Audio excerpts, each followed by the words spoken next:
Mi nombre es Francisco Franco y fui el líder de España durante una dictadura que se extendió desde 1939 hasta 1975.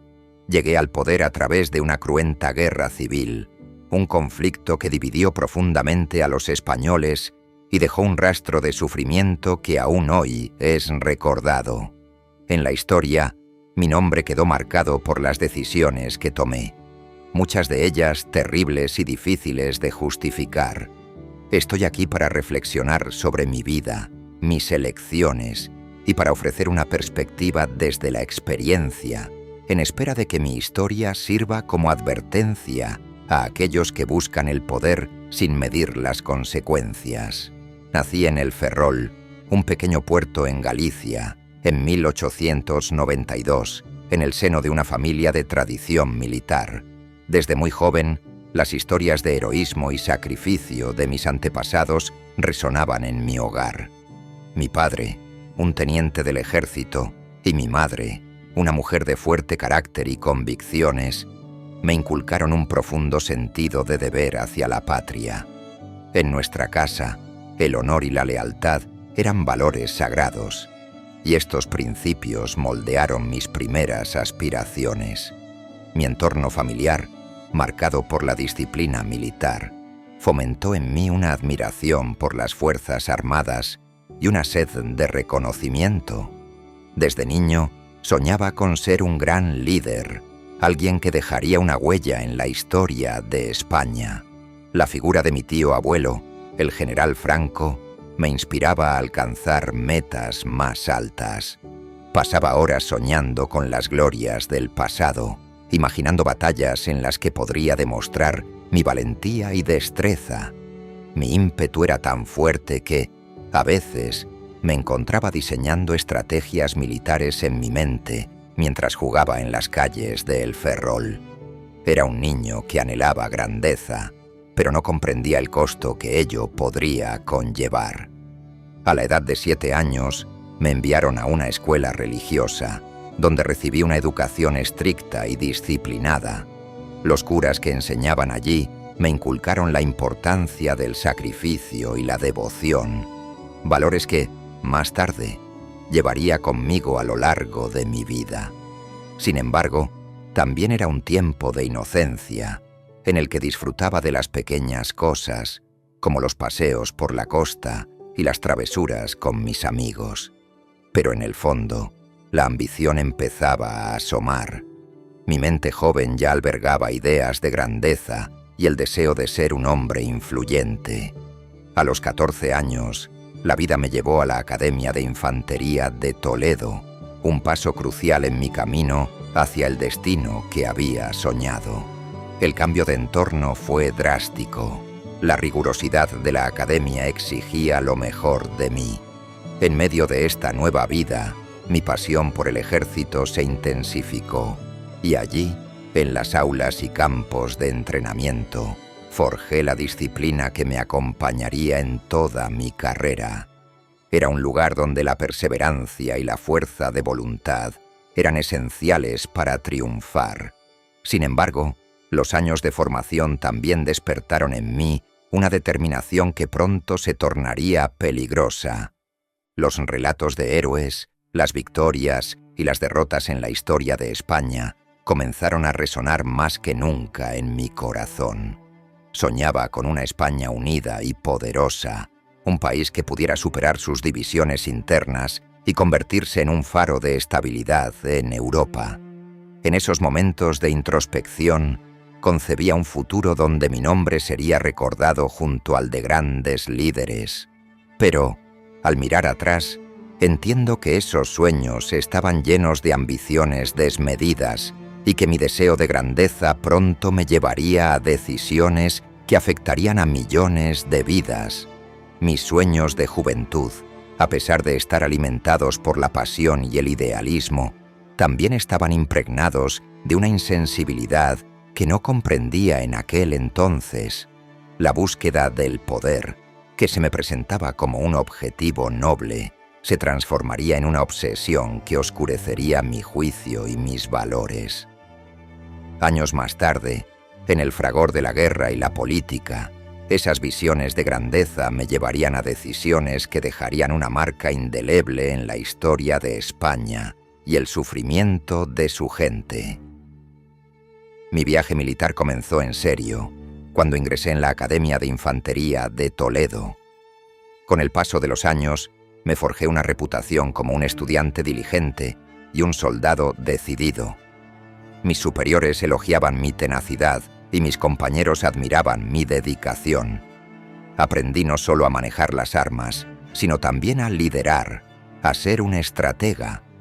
Durante mis años de formación, me di cuenta de que el liderazgo no se trata únicamente de tener poder, sino de inspirar a otros, de guiarlos hacia un objetivo común. A menudo me preguntaba cómo podría aplicar esos principios en el futuro.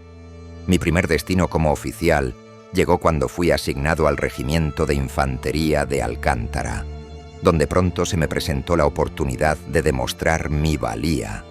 Participé en las campañas de Marruecos, un conflicto que moldeó no solo mi carrera, sino también mi forma de ver el mundo. Las tensiones en el norte de África estaban en aumento y sentí que cada batalla era una oportunidad para probar mi lealtad a la patria. Durante esta etapa, enfrenté situaciones que pusieron a prueba mi temple.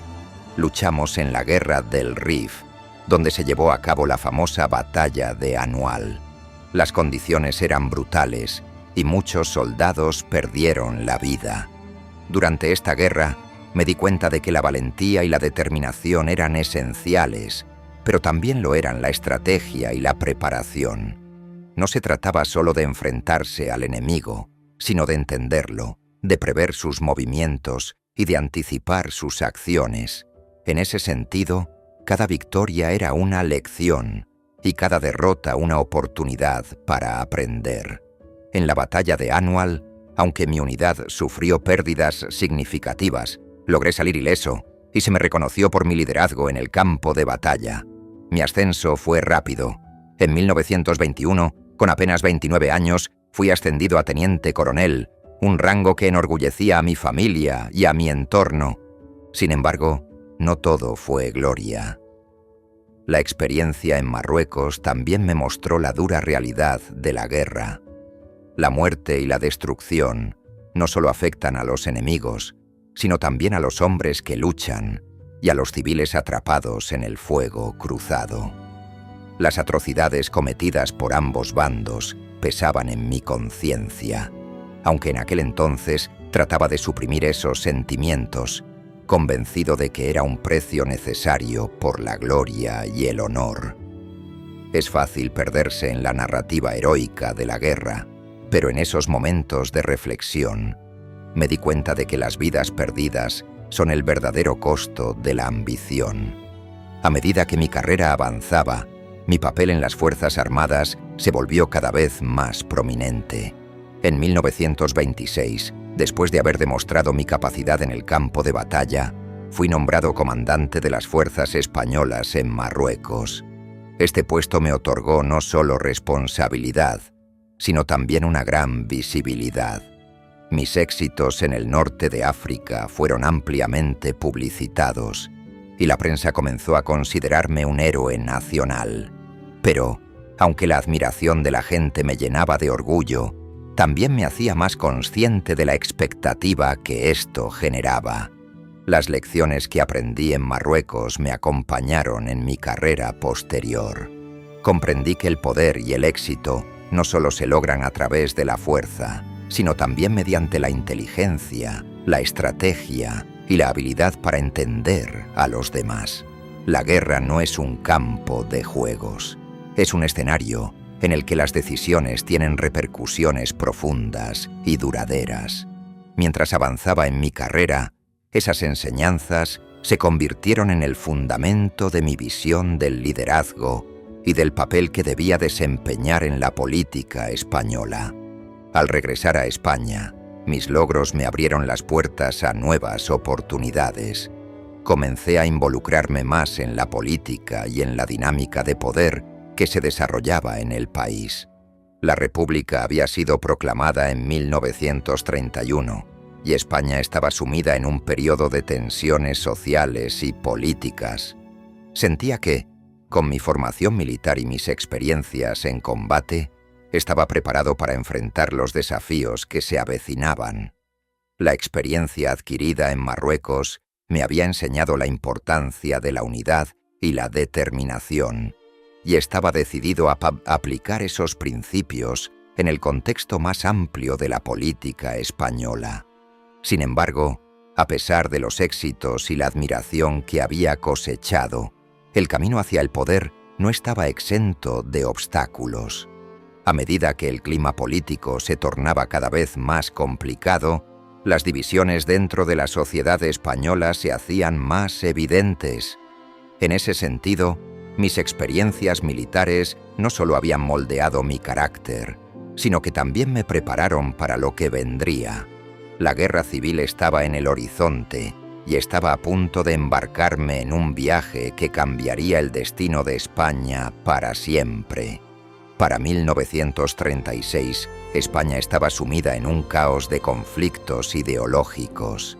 Los enfrentamientos entre facciones de izquierda y derecha polarizaron al país y los golpes de Estado parecían inminentes, un conflicto que dividiría a la nación en dos bandos opuestos, republicanos y nacionalistas. Mi decisión de involucrarme en este conflicto no fue impulsiva, sino el resultado de años de tensiones acumuladas. La inestabilidad política, los levantamientos sociales y el temor a la pérdida de una identidad nacional cohesionada me llevaron a tomar una posición activa. Como general del ejército español, sentí que tenía la responsabilidad de defender lo que consideraba el orden y la unidad de España. El 17 de julio de 1936, cuando se dio la señal para el levantamiento militar, me encontraba en Melilla, en el norte de África, al mando de las tropas de la Legión Española. Desde el primer momento, supe que este conflicto sería decisivo no solo para mi carrera, sino para el futuro de la nación. La falta de unidad en el bando republicano, que estaba compuesto por una amalgama de grupos políticos y sociales, me dio una ventaja inicial. Nos organizamos rápidamente y con la determinación de restaurar el orden, lanzamos la ofensiva. El camino hacia el poder fue difícil y sangriento. En el transcurso de la guerra, las batallas se sucedieron en diferentes frentes. La batalla de Madrid fue uno de los momentos más cruciales. Intentamos tomar la capital, que se había convertido en un símbolo de resistencia para el gobierno republicano. A pesar de nuestras fuerzas superiores, Madrid resistió, y eso mostró la tenacidad del pueblo español. Sin embargo, este esfuerzo no se detuvo. Avanzamos hacia el norte y el oeste, capturando ciudades clave como Toledo y Burgos. Lo que quizás muchos no comprendan es que la guerra no solo se libró en el campo de batalla, sino también en el ámbito psicológico y político. Debíamos consolidar nuestro apoyo, y eso implicaba tanto ganar corazones y mentes como asegurar territorios. Para ello, creamos propaganda que destacaba la importancia de la unidad nacional y la necesidad de erradicar cualquier elemento que consideráramos subversivo. Durante este periodo, vi el poder de la narrativa, la forma en que se presentaba una batalla, un héroe o un sacrificio podía influir en la moral de las tropas y la población civil. A medida que avanzaba la guerra, también me di cuenta de la importancia de las alianzas. Contamos con el apoyo de potencias fascistas como la Alemania nazi y la Italia de Mussolini, que enviaron aviones, armas y tropas. Estas alianzas nos proporcionaron una ventaja significativa en términos de recursos y estrategia militar. Sin embargo, mi relación con estos líderes fue compleja. Mientras apreciaba su apoyo, también estaba consciente de que había un precio que pagar: la influencia ideológica que traían consigo. En retrospectiva, a veces me preguntaba si estaba sacrificando parte de nuestra identidad española por ese apoyo externo. La toma de poder culminó en abril de 1939, cuando Madrid finalmente cayó en nuestras manos. Para mí, fue un momento de euforia mezclada con un profundo sentido de responsabilidad. Había logrado lo que muchos consideraban imposible: unificar España bajo un régimen que, aunque autoritario, prometía estabilidad en un tiempo de caos. Sin embargo, la victoria no significaba el final de mis desafíos. Era solo el comienzo de un nuevo capítulo, uno que requeriría una gobernanza firme y decisiva. En mi mente, tenía claro que el país necesitaba una reconstrucción, pero las decisiones que tomé en los años siguientes se convertirían en parte de mi legado y, a menudo, en fuente de controversia. Una vez en el poder, inmediatamente comencé a implementar políticas que favorecieran la centralización del Estado y la eliminación de cualquier oposición. La guerra había dejado cicatrices profundas y estaba decidido a no permitir que esas divisiones volvieran a amenazar la unidad nacional. Sin embargo, mientras miraba hacia atrás en mi camino hacia el poder, no podía evitar reflexionar sobre los costos de esa victoria: la pérdida de vidas, la persecución de los oponentes políticos y la opresión de quienes se consideraban díscolos. Fueron aspectos que marcaron esta etapa. A menudo me preguntaba si había otra forma de haber logrado lo que consideraba necesario para España. A pesar de la devastación, veía una luz al final del túnel. Mi enfoque estaba en la reconstrucción económica y social de España. La guerra había dejado al país en ruinas y estaba decidido a restaurar la dignidad y la estabilidad que tanto anhelaba el pueblo español. Era un objetivo noble, pero en mi búsqueda por alcanzar esa meta, las decisiones que tomé podrían ser vistas como drásticas y, en algunos casos, tiránicas.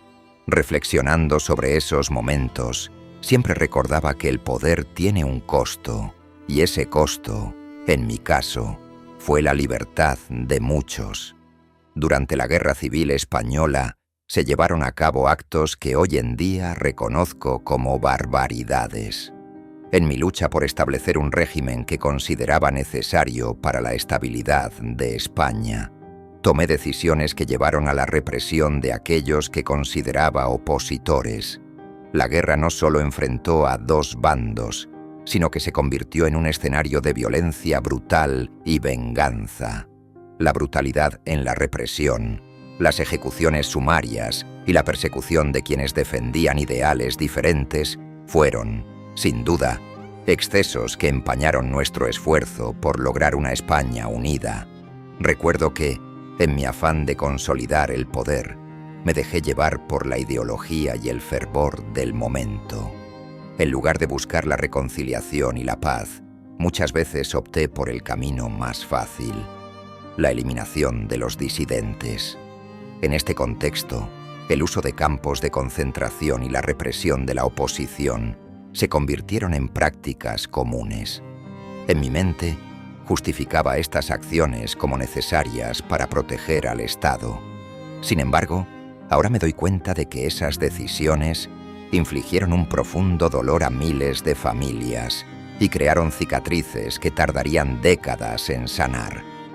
Me permití ser arrastrado por el odio y la polarización que definieron aquellos años.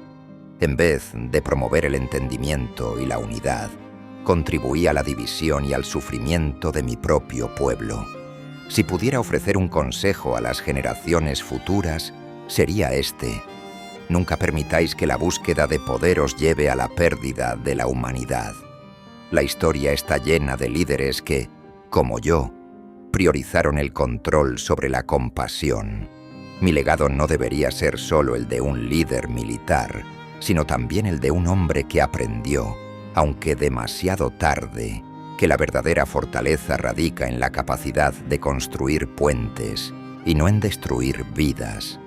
Puedo decir que la decisión de no intervenir en la Segunda Guerra Mundial fue crucial para la estabilidad de España en un momento tan tumultuoso. Tras la devastadora guerra civil, nuestro país estaba en ruinas y necesitaba tiempo para recuperarse. A pesar de mis simpatías hacia las potencias del eje, especialmente Alemania e Italia, entendía que involucrarnos en otro conflicto podría llevar a la nación a una nueva catástrofe. La prioridad era restaurar la unidad y la prosperidad en España, así que opté por mantener una política de neutralidad.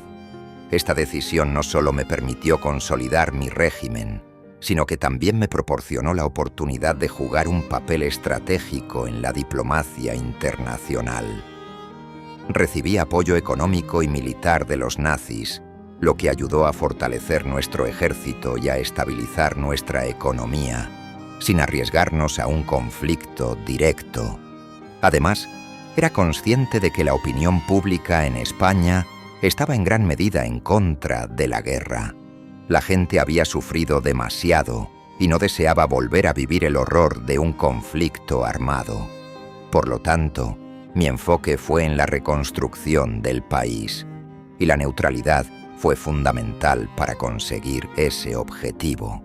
Al final, mi decisión de no intervenir fue una medida pragmática que buscaba preservar la paz y asegurar el futuro de España.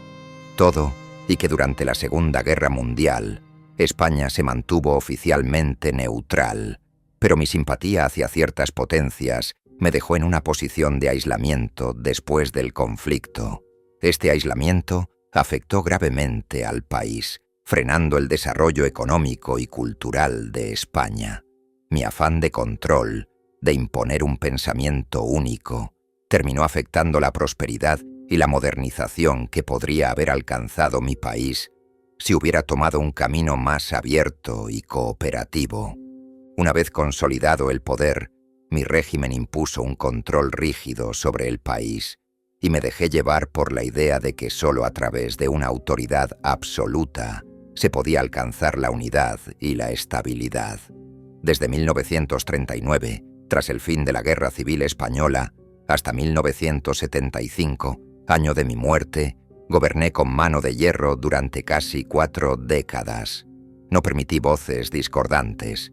Las ideas contrarias fueron censuradas y reprimidas con una fuerza que ahora reconozco como excesiva. La prensa fue objeto de un estricto control, y las publicaciones que no se alineaban con nuestra ideología fueron prohibidas, lo que limitó el acceso a información diversa y fomentó un ambiente de miedo y desconfianza. Miles de personas fueron encarceladas, torturadas o exiliadas por su ideología, y muchos de ellos eran simplemente ciudadanos que soñaban con un futuro diferente para España. En mi búsqueda por construir un régimen fuerte, me uní estrechamente a la Iglesia Católica, creyendo que su apoyo sería fundamental para legitimar mi gobierno y reforzar mis objetivos. La Iglesia se convirtió en un aliado valioso, brindando una cobertura moral a mis acciones y ayudando a consolidar mi poder. Sin embargo, reconozco que esta alianza también tuvo un costo. Muchos se sintieron alienados y marginados, especialmente aquellos que no compartían nuestras creencias religiosas. La imposición de una moralidad estricta, alineada con los dogmas de la Iglesia, limitó la libertad de pensamiento y expresión en un país que ya había sufrido demasiado.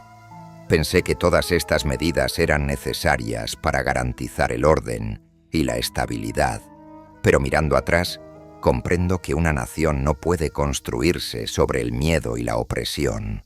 La represión, en lugar de unificar, solo aumentó la división y el resentimiento entre los españoles. Aquellos que eran mis opositores en la guerra civil fueron silenciados, pero sus voces no desaparecieron. En su lugar, se transformaron en un eco de resistencia que perduraría en el tiempo. A lo largo de mis años en el poder, durante este largo régimen de casi 40 años, implementé políticas que llevaron a una modernización económica, pero también a una represión social brutal. Las largas noches de silencio se convirtieron en un símbolo de mi gobierno, y aunque algunos aplaudieron el desarrollo, muchos más sufrieron en el silencio. Al final de mis días, reflexiono sobre el impacto de estas decisiones. La historia me juzgará, y tengo la certeza de que mi legado no será solo el de un líder militar, sino también el de un hombre que, en su afán de controlar y unir, permitió que la intolerancia y la opresión arraigaran en la sociedad española. Si pudiera dar un consejo a las generaciones futuras, sería este: nunca permitáis que el deseo de poder os ciegue ante la humanidad de los demás. La verdadera fuerza de una nación radica en su diversidad y en la capacidad de construir un futuro común, donde cada voz, independientemente de su ideología, sea escuchada y respetada. La censura y la represión solo perpetúan el ciclo de odio y sufrimiento. La apertura al diálogo y la empatía son las verdaderas armas para edificar una sociedad más justa y equitativa. Al mirar atrás, mientras me encuentro en el ocaso de mi vida, reflexiono sobre todo lo que he vivido, lo que he hecho y las decisiones que tomé a lo largo de mis años en el poder. Mi nombre, Francisco Franco, ha quedado grabado en los anales de la historia, pero no siempre como un símbolo de lo que se puede alcanzar con el liderazgo y la fuerza. A menudo soy recordado por la opresión y las injusticias que perpetré en nombre de la unidad.